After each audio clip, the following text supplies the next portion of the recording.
नमस्कार। आप अभी तक में आप सभी का स्वागत है। मैं हूं आपके साथ अनिकेत राज और इस वक्त मैं मौजूद हूं उत्तर प्रदेश के लखनऊ में और हमारे साथ खास मेहमान मौजूद हैं भारतीय जनता पार्टी की समाज सेविका अपर्णा यादव जी। मैम, आपका सबसे पहले आप अभी तक में बहुत बहुत स्वागत और अभिनंदन है। धन्यवाद धन्यवाद, थैंक यू। हनुमान जी का जन्म उत्सव है तो इस पे आप क्या बताना चाहती है मैम? मैं देखिए, हनुमान जी हमें बहुत न्यायिक सीख देते हैं और उनका जिस प्रकार का सरल सहज जीवन है और उन्होंने तो कहा भी है, रामचरितमानस में इसका उल्लेख भी है कि निर्मल जन मन सो मोहि पावा, मोहे कपट छल छिद्र न भावा। तो यानी जो है निर्मल हृदय से जो उनको याद करता है, सहजता पूर्वक जो उनको याद करता है, क्योंकि वह स्वयं ही बहुत निर्मल और सहज है। तो ऐसे भगवान कलयुग के साक्षात देवता हनुमान जी सरकार को मेरा शत शत नमन है, प्रणाम है मेरा। और आज इसी उपलक्ष्य पे मैंने जो है एक छोटा सा जो है हलवा बांटने का एक कार्यक्रम रखा है। तो यहाँ के आस पड़ोस के लोग और यहाँ इस मंदिर रामानंद बाबा के मंदिर के परिसर में बैठी हूँ मैं।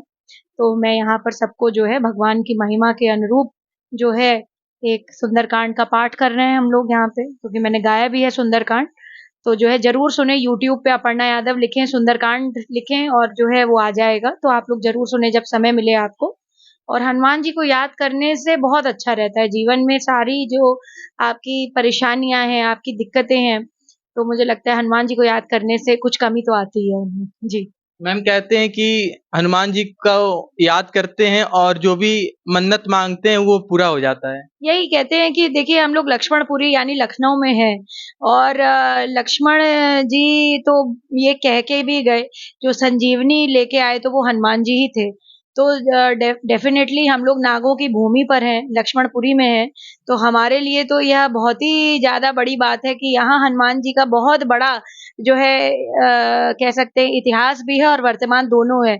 आज भी लोग बड़े मंगल पे हनुमान जन्मोत्सव में जो है नंगे पैर पैदल चलकर जाते हैं, हनुमान जी के मंदिर जो भी उनकी मनौती होती है वो मानते हैं। तो साक्षात देवता हैं और जरूर जो है उनका पूजा अर्चना करने से जो है अच्छा ही रहता है जीवन में। जी। मैम, जैसे बगल में लखनऊ से कुछ दूरी पे प्रभु श्री राम जी का मंदिर है अयोध्या, जो कि 500 वर्षों के बाद पूरे देश को एक खुशी मिली।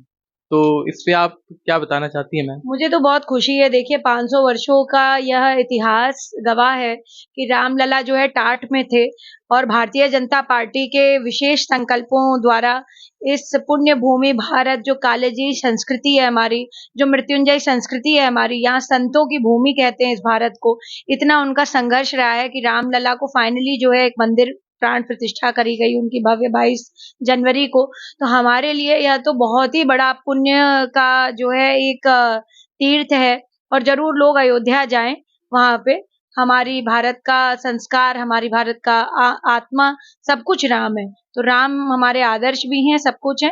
उनका दर्शन जरूर करें। जी। मैम, आपसे बेहद एक खास सवाल है। मैम, नए भारत के नए उत्तर प्रदेश की आज हम बात कर रहे हैं। ऐसे में आस्था और अर्थव्यवस्था दोनों को लेकर उत्तर प्रदेश कैसे आगे बढ़ेगा? देखिए, आस्था का जो दिव्य संकल्प प्रधानमंत्री नरेंद्र मोदी जी ने लिया है, वह यह है कि जितने भी मंदिर थे पुराने, उनका चाहे जीर्णोद्धार हो, चाहे वहाँ के लिए संकल्पित रूप से जो है व्यवस्था कराई गई हो।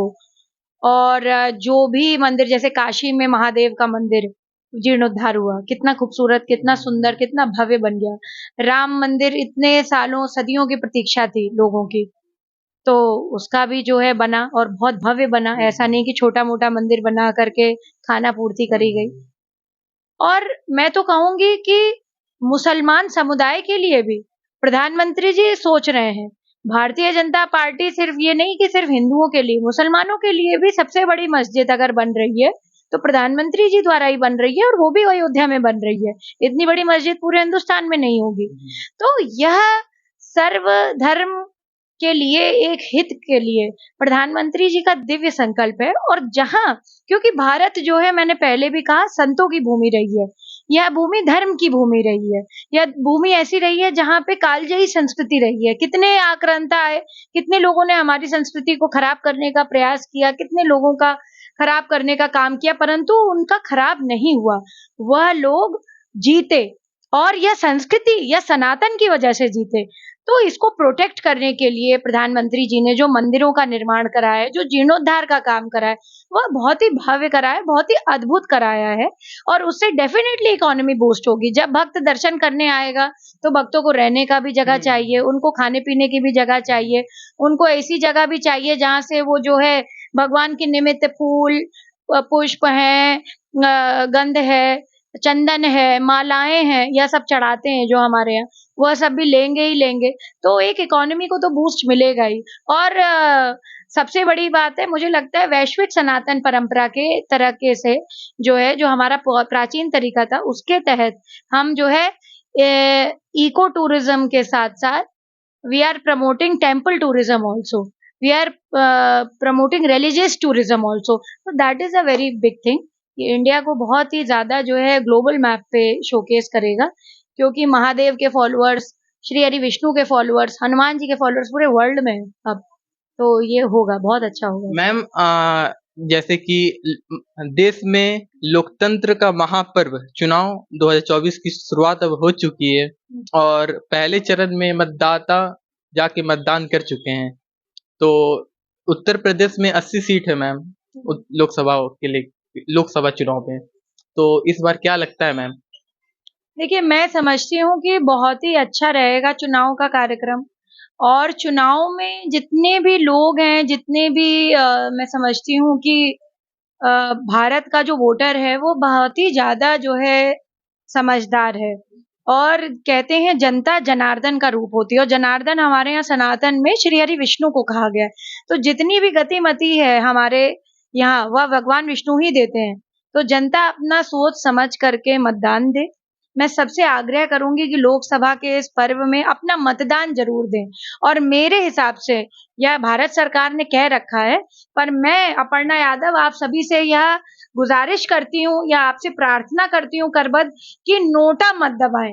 नोटा इसलिए मत दबाएं क्योंकि अगर आप समझिए कि 100 वोट अगर आपने नोटा में दिए, 100 लोगों ने नोटा में दिए, तो कोई भी व्यक्ति जो गलत है वो जीत करके आ जाएगा। इसलिए अपना चुनाव करें, जो पार्टी ने आपको दे रखे हैं, चाहे बीजेपी हो, बीएसपी हो, एसपी हो, आपको कांग्रेस हो, किसी ने भी आपको जो प्रतिनिधि दे रखे हैं उनको वोट करें, ना कि नोटा दबाएं। You are wasting one vote, so it is better you vote for somebody who is representing you, whichever party you think. आपको किसी को भी देना है वो आप दीजिए, पर नोटा मत दीजिए। अपने जनमत का प्रयोग जरूर करिए। अभी हमने फर्स्ट फेज के चुनाव में देखा कि लॉन्ग वीकेंड पड़ गया, इसलिए वोटिंग कम रह गई। अभी लखनऊ का चुनाव है, और लखनऊ का चुनाव जो है मंडे को पड़ रहा है, फिर सैटरडे संडे छुट्टी हो रही है। तो इस ये ना करें कि आप लोग कहीं घूमने चले गए, अयोध्या जी चले गए। अयोध्या जी जरूर जाएं, पर जो है बाद में जाएं। पहले वोट करें, अपने घर पड़ोस, आस पड़ोस के लोगों को इकट्ठा करें, और जो है मैं कहूंगी जल्दी जल्दी वोट करें। पहले जो है मतदान करें, उसके बाद जलपान करें। मैम लास्ट आपसे एक सवाल है मैम। मैम विपक्षी पार्टी तमाम मुद्दे उठा रही हैं, जैसे कि कांग्रेस के राहुल गांधी, वो कह रहे हैं कि भाजपा को हटाओ, राहुल को लाओ। और उनका ये पहला सिद्धांत है कि मैं देश के प्रधानमंत्री बनूंगा तो सबसे पहले गरीबों को मैं मदद दूंगा, रोजगार दूंगा, पेट्रोल डीजल का जो भाव है उसको मैं कम करूंगा। तो मैम इस पे आप क्या कहना चाहेंगी? और पेपर लीक पे तमाम मुद्दे उठाए गए हैं मैम यूपी में। पहली भी देखिए बहुत ज्यादा वो जो है इस तरीके की बात कर चुके हैं, और देखिए बात करने में और करने में बहुत जो है, कह देने में और कर देने में बहुत जमीन आसमान का फर्क है। भारतीय जनता पार्टी लगातार अपने 10 साल के जो है, जो पीरियड हमने मेंटेन किया है, आदरणीय प्रधानमंत्री जी ने जो भी कुछ कहा है, चाहे 370 हटाना हो, चाहे 3 तलाक का इतना बड़ा मुद्दा जो पूरे देश में नहीं, मुझे लगता है पूरे विश्व में महिलाएं इससे पीड़ित हैं, तो भारत में इसके लिए कानून बन चुका है। पहली बार अगर प्रधानमंत्री जी चाहते तो कोई भी लॉ पास कर सकते थे। नई पार्लियामेंट में 33% उन्होंने महिला आरक्षण का बिल पास किया, और उसके साथ राम मंदिर जो सदियों से चला आ रहा था, भाई कांग्रेस की भी तो सरकार थी ना इस देश में, क्यों नहीं बनाया आपने राम मंदिर? क्यों? मैं तो पूछना चाहूंगी, सदियों सदियों का था, 1 साल 2 साल 3 साल का नहीं था। 500 साल का इतिहास है भाई राम मंदिर का। क्यों नहीं आपने राम मंदिर बनाया?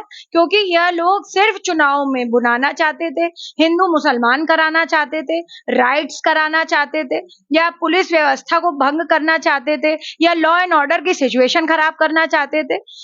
यही करेंगे अगर आ गए तो। इसलिए मैं सबसे अपील करूंगी कि बीजेपी के फेवर में वोट करें। मैम आप अपना कीमती समय दी, बहुत बहुत धन्यवाद। धन्यवाद। वंदे मातरम। देश और दुनिया की खबरों से अपडेट रहने के लिए आप अभी तक न्यूज चैनल को सब्सक्राइब करना ना भूलें और साथ ही हर न्यूज का नोटिफिकेशन पाने के लिए बेल आइकन को भी दबाएं।